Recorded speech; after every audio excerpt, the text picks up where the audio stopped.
కూర్చోండి దయచేసి. జై తెలంగాణ. ఆకలి అవుతుందా ఏంది? జై తెలంగాణ. గట్టిగా షాబాద్లు అంటే హైదరాబాద్ తినవాళ్ళ జై తెలంగాణ. కేసీఆర్ గారి నాయకత్వం. జై తెలంగాణ. జరం మీరు కూర్చొని మీటింగ్ అయిపోయింది వెళ్ళిపోతున్నాం అనుకుంటారు. గౌరవనీయులు పెద్దలు రంగారెడ్డి, ఉమ్మడి రంగారెడ్డి జిల్లా అభివృద్ధిని ఎల్లవేళలా కోరుకునే చేవెళ్ల ఆడబిడ్డ, మీ అందరి ముద్దు బిడ్డ అక్క మాజీ మంత్రి శ్రీమతి సబితా ఇంద్రారెడ్డి గారు, గౌరవనీయులు పెద్దలు మాజీ మంత్రివర్యులు మహమూద్ అలీ గారు, మరొక మాజీ మంత్రివర్యులు అన్న శ్రీనివాస్ గౌడ్ గారు, గౌరవనీయులు పెద్దలు ఆర్ఎస్ ప్రవీణ్ కుమార్ గారు, వికారాబాద్ జిల్లా పార్టీ అధ్యక్షులు మాజీ శాసనసభ్యులు సోదరుడు ఆనంద్ గారు, గౌరవ శాసనసభ్యులు మషీరాబాద్ అన్న ముఠా గోపాల్ గారు, గౌరవనీయులైన హుజూరాబాద్ శాసనసభ్యుడు తమ్ముడు కౌశిక్ రెడ్డి గారు, గౌరవనీయులు పరిగి మాజీ ఎమ్మెల్యే సోదరులు మహేశ్వర్ రెడ్డి గారు, గౌరవనీయులు షాద్ నగర్ మాజీ శాసనసభ్యులు అన్న అంజయ్ యాదవ్ గారు, పెద్దలు క్యామ మల్లేష్ గారు,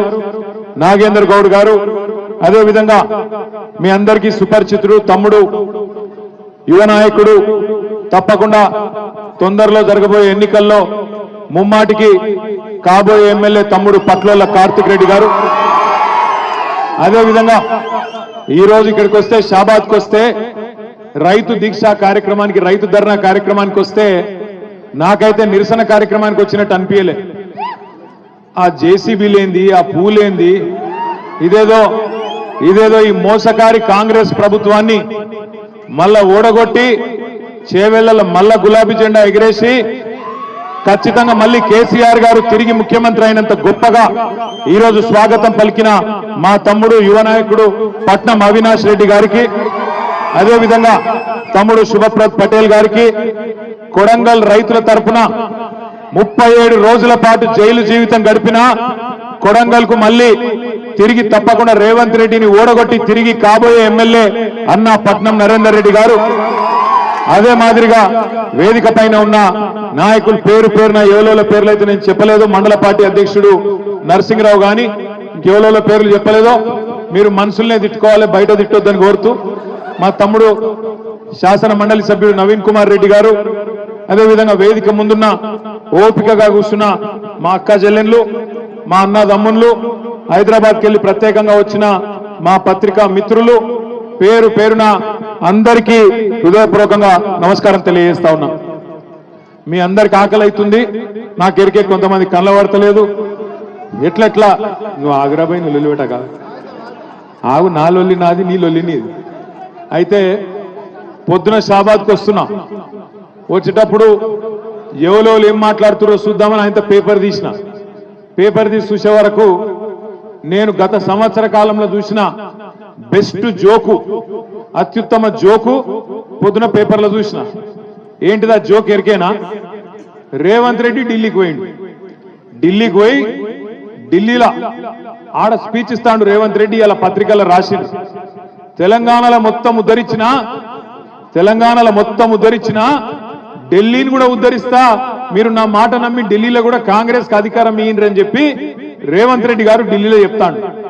6 గ్యారెంటీలు అమలు చేసిన, రుణమాఫీ మొత్తం చేసిన, మొత్తం తెలంగాణను ఉద్ధరించిన, 100 రోజులలోనే అన్ని ఇచ్చిన మాటలన్నీ నిలబెట్టుకున్నా, అదే తరీఖన ఢిల్లీలో కూడా చేస్తా, మీరు నా మాట నమ్ముండ్రి, తెలంగాణ ముఖ్యమంత్రిగా చెప్తున్నా అని చెప్పి రేవంత్ రెడ్డి గారు ఢిల్లీలో చెప్తున్నారు. ఇక్కడికి వచ్చిన మా ఆడబిడ్డలు నేను అడుగుతున్నా, మీరు జవాబు చెప్పాలి. అమ్మకు అన్నం పెట్టనోడు చిన్నమ్మకు బంగారు గాజులు చేయిస్తాడా? అమ్మకు అన్నం పెట్టనోడు చిన్నమ్మకు బంగారు గాజులు చేయిస్తాడా?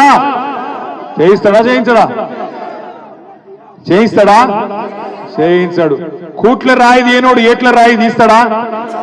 తెలంగాణను ఉద్ధరించినోడు అంటే ఢిల్లీలో ఉద్ధరిస్తాడా? పోయి అబద్ధాలు చెప్పొచ్చిన ముఖ్యమంత్రి అంటాడు. 6 గ్యారెంటీలు అమలు చేసేసినట్టు అయిపోయిందట. ఇప్పుడే చెన్నమ్మ చెప్పింది, చెన్నమ్మకు బాగా కోపం వచ్చింది. ఏమన్నది చెన్నమ్మ? వీడు లంగున్నాడు, రుణమాఫీ చేసిన అని చెప్తుండు, ఏడ చేసిండు, నాకు 55,000 లోన్ ఉన్నది, రుణమాఫీ కాలేదు, ఏడ చేసిండని లొల్లి పెడుతుంది. మరి ఏం చేయాలి చెన్నమ్మ అన్న, ఏం చేయాలి? మరి నువ్వు అన్నది నేను చెప్తా, అయితే నా మీద కేసు పెడతారు మళ్ళా. ఇక ఒక మాట అన్నది కనుక నేను అన్నా చెన్నమ్మను, బాగా వైలెంట్ ఉన్నావు, ఏం సంగతి, నువ్వు ఏ ఊరని అడిగితే అడిగితే నాకు పక్కకెళ్ళి అవినాష్ చెప్తుడు, జర ఆ ఊళ్ళో కొద్దిగా గరం గరం ఉంటారన్న మనుషులు అందరని చెప్తున్నాడు మా తమ్ముడు అవినాష్ రెడ్డి. ఏ ఊరు అది? గుమ్మడిగూడమా?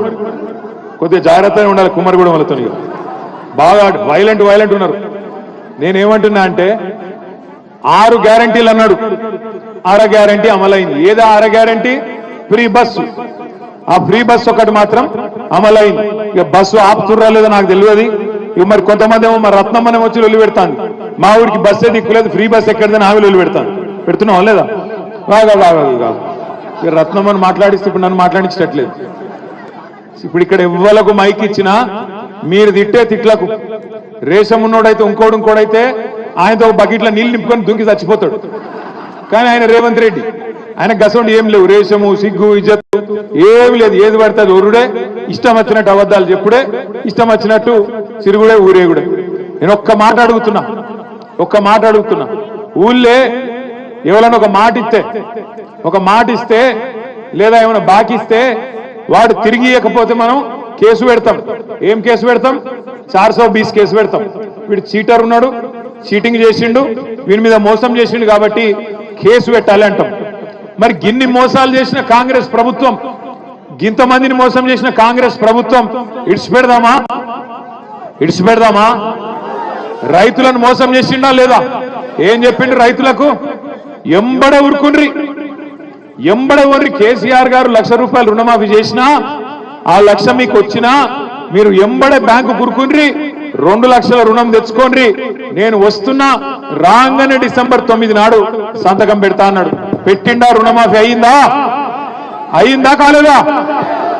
నేను అడిగిన అసెంబ్లీలో రేవంత్ రెడ్డి గారిని, రేవంత్ రెడ్డి గారు నిజంగా నీకు నిజాయితీ ఉంటే, నీకు చిత్తశుద్ధి ఉంటే నీ సొంత ఊరు కొండారెడ్డిపల్లె కోదాం, లేదా నీ సొంత నియోజకవర్గం కొడంగల్ కోదాం.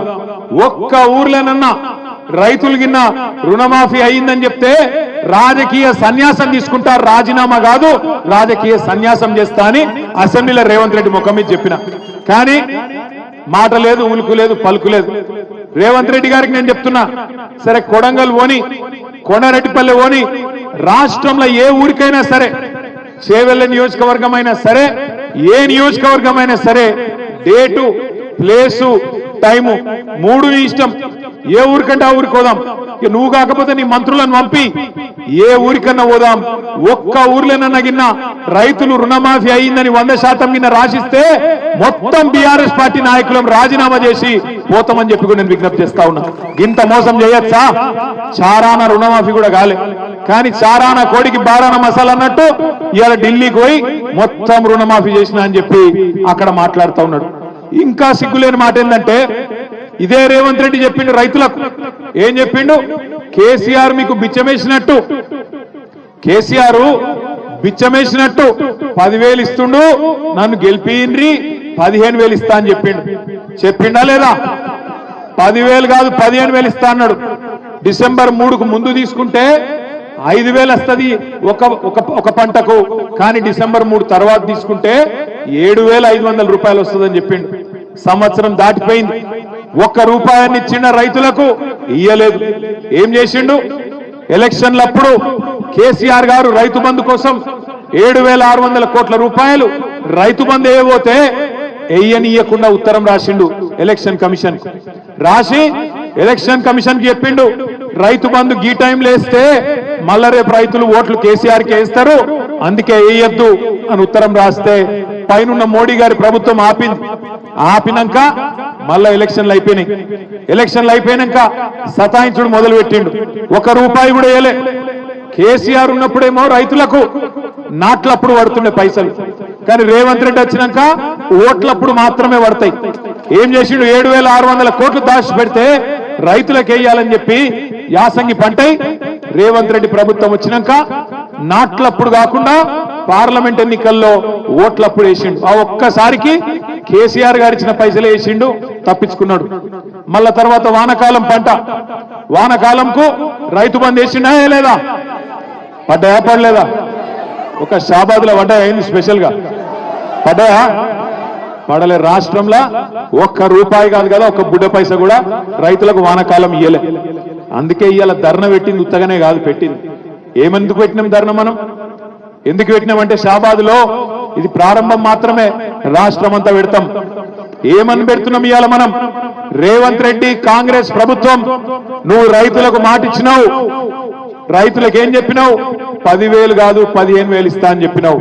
బరాబర్ 26 జనవరి నుంచి ఏదైతే నువ్వు చెప్పినావో రైతు భరోసా 12,000 కాదు, ఖచ్చితంగా 15,000 ఇవ్వాలనేటోళ్ళు గట్టిగా సప్పట్లు కొట్టి రేవంత్ రెడ్డికి చెప్పాలని చెప్పి నేను కోరుతా ఉన్నా. ఇచ్చిన మాట నిలబెట్టుకోన్నా వద్దా? ఇచ్చిన మాట నిలబెట్టుకోన్నా వద్దా? 15,000 కావన్నా వద్దా? 15,000 కావాలంటోళ్ళు ఖచ్చితంగా గట్టిగా సప్పట్లు రేవంత్ రెడ్డికి నిలబెట్టట్టు కొట్టాలి రైతులకు. అట్లాగే వానకాలం ఎగ్గొట్టిండు రైతు బంధు, ఇడిచిపెట్టద్దు. ఆ పైసలు కూడా వసూలు చేయాలి. ఆ పంట కూడా బాకున్నావు, ఆ 15,000 కూడా ఎకరాంకి తప్పకుండా వేయాలి. అంతకంటే మునుపు నువ్వే చెప్పినావు, డిసెంబర్ 3కు ముందైతే 5,000, డిసెంబర్ 3 తర్వాత అయితే 7,500 నువ్వే నరికినావు. మరి ఆ లెక్క తీస్తే ఈ రోజు ఒక్కొక్క ఎకరానికి సంవత్సరంలో రేవంత్ రెడ్డి ఎంత బాకీ ఉన్నాడు ఎరికైనా? ఒక్కొక్క రైతుకు ఒక ఎకరానికి 17,500 రూపాయలు చొప్పున బాకీ ఉన్నాడు. నీకు 2 ఎకరాలుంటే 35,000 బాకీ పడ్డాడు. నీకు 4 ఎకరాలుంటే 70,000 బాకీ పడ్డాడు రేవంత్ రెడ్డి. అందుకే ఇంటింటికి వచ్చే కాంగ్రెస్ నాయకులు రేపు సర్పంచ్ ఎలక్షన్లలో, జెడ్పీటీసీ ఎలక్షన్లలో, ఎంపీటీసీ ఎలక్షన్లలో మళ్ళా కాంగ్రెస్ వాళ్ళు వస్తారు. వచ్చి మళ్ళా పాంప్లెట్లు పట్టుకొని అమ్మా చేయి గుర్తుకోటేరు, అమ్మా చేయి గుర్తుకోటేరు అని వస్తారు. ఏం అడగాల మీరు? కొడుక ఓటు మాయేస్తా, ఎకరానికి 17,500 రూపాయల చొప్పున బాకున్నాడు నీ రేవంత్ రెడ్డి, వాడిని ముందు కట్టుమాను, కడితే తప్పకుండా ఓటేస్తా అని చెప్పి తప్పకుండా చెప్పండి. ఎంత బాకీ ఉన్నాడు ఎకరానికి? 17,500 రూపాయలు బాకున్నాడు. 2 ఎకరాలుంటే 35,000 బాకీ, 4 ఎకరాలుంటే 70,000 రూపాయలు బాకీ ఉన్నాడు రేవంత్ రెడ్డి. రాగానే బాకీ ఉన్నాను ఎట్లా అడుగుతాం మనం? అవసరమైతే గల్ల పట్టుకొని అడగాలి. ఏమరా కొడుక ఏదో బాగా చెప్తే ఎలక్షన్ ముందు కాంగ్రెస్ గుద్దు గుద్దు అంటివి, అభయాస్తం అంటివి, ఇప్పుడు అభయాస్తం భస్మాసురాస్తం అయింది, నెత్తి మీద భస్మాసురాస్తం అయిపోయి ఆగమైపోతున్నాం, ఏం సంగతి అని అడగాలి. ఇక మా ఆడబిడ్డలు మీకు ఎంత చెప్పిండు? శిల్కకు చెప్పినట్టు చెప్పిండు కేసీఆర్ సారు. ఏం చెప్పిండు కేసీఆర్ సారు? అన్న వస్త్రం కోసం పోతే ఉన్న వస్త్రం పోతుంది, కాంగ్రెస్ వాళ్ళు లంగలు మంచోళ్ళు కాదు, నమ్మకుర్రి అని చెప్పిండు. కాంగ్రెస్ వాళ్ళు ఏమో మీకు మంచిగా అందమైన కబుర్లు చెప్పి ఏమన్నారు? నెలకు 2,500 పడతాయన్నారు. పడ్డాయా లేదా? పడ్డాయా ఒక్కలకన్నా? 100 రోజుల్లో 6 గ్యారంటీలు అమలన్నారు. 100 రోజుల్లోనే 6 గ్యారంటీలు అమలు చేస్తా అన్నారు. మరి మీ ఒక్కొక్కరికి ఎంత బాకీ ఉన్నాడు ఎరికైనా రేవంత్ రెడ్డి? ఒక్కొక్కలకు, ఒక్కొక్క ఆడబిడ్డకు, ఈ రాష్ట్రంలో ఉండే 1,67,00,000 మంది ఆడబిడ్డలకు రేవంత్ రెడ్డి గారు ఈ ఒక్క సంవత్సరంలోనే 30,000 రూపాయలు బాకున్నాడు. నెలకు 2,500 చొప్పున, సంవత్సరానికి 30,000 రూపాయలు బాకున్నాడు. సో కాంగ్రెస్ వాడు మీ ఓటు వచ్చినందుకు అడిగితే ఏం చెప్పాలి? ఆడ 30,000 పెట్టుకోడుక, ఆ తర్వాత మాట్లాడతా అని చెప్పి ఎలగొట్టాలి. ఏం చెప్పాలి? ఎంత బాకీ? ఒక ఆడబిడ్డలు చెప్పాలి ఎంత బాకీ ఉన్నాడు. రైతులకు ఎకరానికి 17,500 బాకీ ఉన్నాడు. ఆడోళ్లకు ఇప్పటికి సంవత్సరానికి 30,000 బాకీ ఉన్నాడు. రేపు దబ్బన తప్పిదారి ఇక 12,000 ఇస్తుండు కదా, సరే తీసుకుంటాం మిగతా తర్వాత చూసుకుందామంటే మళ్ళా ఇయ్యాడు. అది కూడా చెప్తున్నా మీకు ఇప్పుడే. ఓట్లు అప్పుడే పడతాయి పైసలు, ఓట్ల తర్వాత ఇచ్చే రకం కాదు ఇది. పార్లమెంట్ అప్పుడు వేసినట్టు చేసిండు, మీరు డబ్బల ఓట్లేయంగానే వానకాలం ఎగ్గొట్టిండు.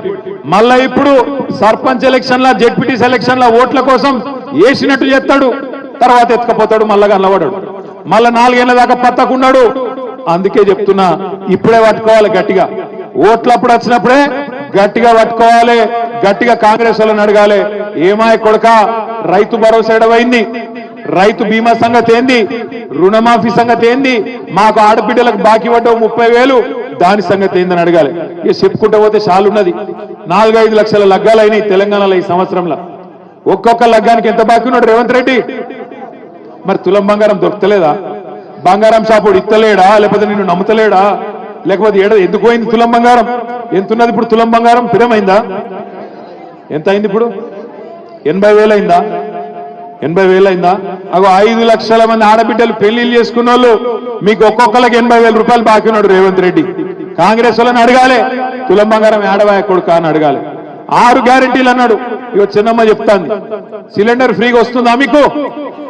500కు ఇస్తాను కదా, వస్తుందా? వస్తుందా? కరెంటు 200 యూనిట్లు ఫ్రీ అన్నాడు, వస్తుందా? అక్క చెల్లె కట్టకుర్రి సోనియమ్మ కడుతుంది, సోనియమ్మ కడుతుంది అన్నాడు. కడుతుందా సోనియమ్మ? సోనియమ్మ ఆడవాయనో ఇందిరమ్మ ఆడవాయనో మనకు రేవంత్ రెడ్డి తలుపుకున్నాడు. పచ్చి మోసగాడు, పచ్చి అబద్ధాల కోరు.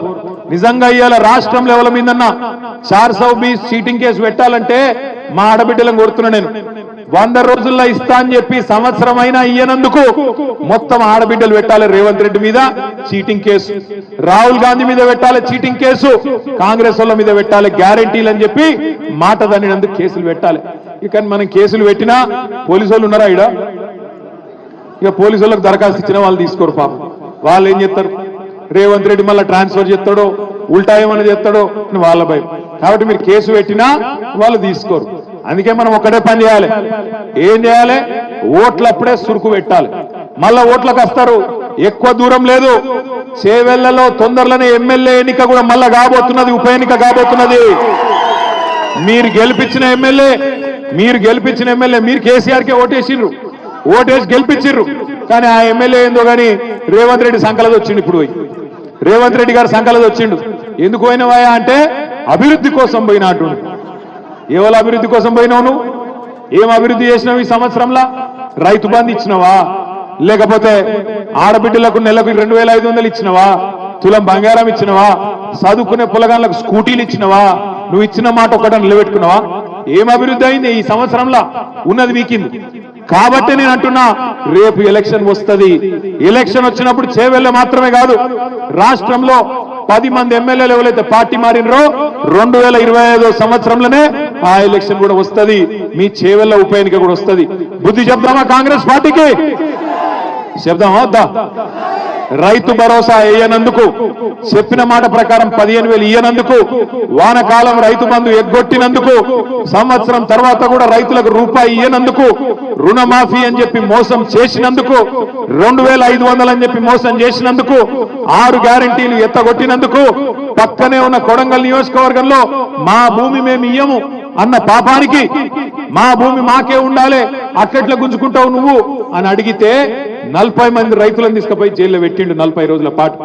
గట్ల రైతులను హింసించినందుకు, హీరియా నాయక్ అనే రైతుకు గుండెపోటు వస్తే, గుండె నొప్పి వస్తే బేడీలేసి హాస్పిటల్ కొట్టబోతావా? గందుకేయాలన్నా నీ కోటు. సరే నరేందర్ రెడ్డిని పెట్టినావు, నరేందర్ రెడ్డి చెప్తున్నాడు పక్కకెళ్ళినా అన్న 37 రోజులు కాదు మళ్ళీ ఒక 40 రోజులు పోమంటే పోయేస్తా, కానీ ఆడబిడ్డలకు ఇచ్చిన మాట నిలబెట్టుకోమను, సిగ్గుంటే రేవంత్ రెడ్డి అని చెప్తున్నాడు. ఒక్క నరేందర్ రెడ్డే కాదు, నేను కూడా చెప్తున్నా 37 రోజులు కాదు, నీకు దమ్ముంటే 370 రోజులు పెట్టుకో, ఫరక్ పడేదేం లేదు, భయపడేటోడు ఎవడు లేడు. కానీ నువ్వు ఇచ్చిన ప్రతి మాట నిలబెట్టుకో, నువ్వు ఇచ్చిన ప్రతి హామీ ప్రజలకు ఇచ్చింది నిలబెట్టుకో. నిలబెట్టుకోకపోతే మేము అడుగుతూనే ఉంటాం, ఎంటాడుతూనే ఉంటాం. రైతుల తరఫున, ఆడబిడ్డల తరఫున, పేద ముసలి వాళ్ళ తరఫున కొట్లాడుతూనే ఉంటాం. ఆఖరిగా ముసలిలను కూడా మోసం చేసిండు. అవ్వా నీకు కేసీఆర్ నీ ఒక్కనికే ఇస్తుండు ఇంట్లో 2,000, నేను అవ్వకు తాతకి ఇద్దరికి ఇస్తా, ఆయన 2,000 ఇస్తుండు, నేను 4,000 ఇస్తా అన్నాడు. ఒక్కలకి ఇస్తుండు కేసీఆర్, నేను ఇద్దరికి ఇస్తా అని చెప్పిండు. ప్రభుత్వ ఉద్యోగుల తల్లిదండ్రులు ఉంటే వాళ్ళకు కూడా ఇస్తా అని చెప్పిండు. వస్తున్నాయా మరి 4,000? ముసలోళ్ళు చెప్పాలి, వస్తున్నాయా 4,000? ఎక్కడ 4,000 ఎక్కడిది? ఉన్న 2,000 2 నెలలకు కొట్టిండు. 2 నెలల ఉన్న 2,000 కూడా కొట్టినాడు రేవంత్ రెడ్డి. ముసలోళ్ళను కూడా వాళ్ళ చేతిలో ఉన్న ఆసరా కట్టెను కూడా గుంజుకున్నాడు రేవంత్ రెడ్డి. అందుకే నేను అంటున్నా, ఇక ఆయన మాటలకు హద్దు లేదు, నోటికి ఇక ఏమస్తే అదే మాట్లాడతాడు. ఎవడన్నా ప్రపంచంలో ముఖ్యమంత్రి పదవిలో కూర్చున్నాడు మంది కూటిన బిడ్డలు మా బిడ్డలని చెప్పుకుంటాడా? అమ్మ మంది కూటిన బిడ్డలు మా బిడ్డలని చెప్పుకుంటాను చూసిరా? కేసీఆర్ ఇచ్చిన ఉద్యోగాలు కూడా నేను ఇచ్చినా అని చెప్పుకుంటున్నాడు నిన్న ఢిల్లీలో. కేసీఆర్ ప్రభుత్వం ఇచ్చిన 44,000 ఉద్యోగాలు నేనిచ్చినా అని చెప్పి నిన్న ఢిల్లీ వీధుల్లో సిగ్గు లేకుండా అబద్ధాలు చెప్తా ఉన్నాడు మన పిల్లల్ని కూడా మోసం చేసే ప్రయత్నం చేస్తున్నాడు రేవంత్ రెడ్డి. అందుకే ఇవాళ షాబాద్లో జరిగిన ఈ రైతు ధర్నా రైతు దీక్ష మొట్టమొదటిది మాత్రమే. రేవంత్ రెడ్డి ప్రభుత్వానికి మేము చేసే విజ్ఞప్తి, 26 జనవరి నుంచి నువ్వే చెప్పినావు 15,000 అనే మాట, బరాబర్ 15,000 ఇయ్యాలి. కౌలు రైతులకు గుడిస్తా అని చెప్పినావు. 22 లక్షల మంది కౌలు రైతులకు నేను రైతు బంధు వేస్తా అని చెప్పినావు. భూ యజమానులకు అలగిస్తా, కౌలు రైతులకు అలగిస్తా అని నువ్వే చెప్పినావు. మాట నిలబెట్టుకోవాలి. కౌలుదారులకు కూడా నువ్వు చెప్పినట్టు 15,000 ఇయ్యాలి. అదే విధంగా నువ్వు ఇంకో మాట ఇచ్చినావు, భూమి జాగా లేనోళ్లకు రైతు కూలీలకు నెలకు 1000 రూపాయల చొప్పున సంవత్సరానికి 12,000 ఇస్తా అని చెప్పినావు. బరాబర్ రైతు కూలీలకు కూడా 12,000 రూపాయలు ఇచ్చి తీరాలి. రైతు కూలీలకు ఇయ్యాలి, కౌలు రైతులకు ఇయ్యాలి, భూ యజమానులకు ఇయ్యాలి. ఆ రోజు రేవంత్ రెడ్డి ఒక డైలాగ్ కొట్టిండు, 2 పంటలకు కాదు 3 పంటలకు ఇయ్యాలన్నాడు. 2 పంటలకు కాదు 3 పంటలకు రైతు బంధు ఇయ్యాలన్నాడు. నేను ఒకటే అంటున్నా, రైతుల తరఫున, ఎందుకంటే రైతు కులం లేదు, రైతుకు మతం లేదు, అన్ని కులాలోళ్ళు ఉంటారు, అన్ని మతాలోళ్ళు ఉంటారు. 70 లక్షల మంది రైతుల పక్షాన, 22 లక్షల మంది కౌలు రైతుల పక్షాన, భూమి లేని నిరుపేదల పక్షాన ఇలా బీఆర్ఎస్ పార్టీ అడుగుతున్నది. ఇచ్చిన మాట నిలబెట్టుకో, ఇయ్యకపోతే నిలబెట్టుకోకపోతే రేపు స్థానిక సంస్థల ఎన్నికలనే కాదు, మళ్ళీ ఎలక్షన్లు ఎప్పుడు వచ్చినా తప్పకుండా ఈపు చింతపండు చేసే బాధ్యత మా ఆడబిడ్డలు మా రైతు బిడ్డలే తీసుకుంటారనే మాట కూడా విజ్ఞప్తి చేస్తా ఉన్నా. షాబాద్ లో ఈ రోజు నిజంగా కూడా నేను పట్నం అవినాష్ రెడ్డి గారిని అభినందిస్తా ఉన్నా. ఎందుకంటే ప్రభుత్వం ఎన్ని కేసులు పెట్టినా, ఎన్ని రకాలుగా ఇయ్యాలా మనని ఇబ్బంది పెట్టే ప్రయత్నం చేసినా, ఈ ప్రోగ్రాం కూడా ఎన్ని రకాల కష్టాలు కల్పించే ప్రయత్నం చేసినా, అవినాష్ రెడ్డి గారు, మన మండల పార్టీ అధ్యక్షుడు నరసింహరావు గారు, ఈ మండలంలోని ముఖ్య నాయకులందరూ కష్టపడి ఈ కార్యక్రమాన్ని బ్రహ్మాండంగా ఏర్పాటు చేసినందుకు వాళ్ళకు అభినందనలు చెప్తూ, ఇది ఆరంభం మాత్రమే. రైతుల తరపున మా పోరాటానికి ఇది ఆరంభం మాత్రమే. 21 తారీఖు నాడు నల్లగొండలో మళ్ళొక రైతు ధర్నా ఉంటది. ఆ తర్వాత వివిధ జిల్లాలకు కూడా ఈ కార్యక్రమాన్ని తీసుకొని పోతాం. రైతులకు న్యాయం జరిగేంత వరకు కేసీఆర్ గారి నాయకత్వంలో మీకోసం కొట్లాడుతూనే ఉంటాం. ఎన్ని కేసులు పెట్టినా, జైళ్లకు పంపించినా మీకోసం నిలబడతామనే మాట మళ్ళొకసారి తెలియజేస్తూ, జై తెలంగాణ, కేసీఆర్ గారి నాయకత్వం, కేసీఆర్ గారి నాయకత్వం. జై జవాన్ జై కిసాన్, జై జవాన్ జై జవాన్. Thank you. జై తెలంగాణ, జై తెలంగాణ. ఆకలి అవుతుందా ఏంది?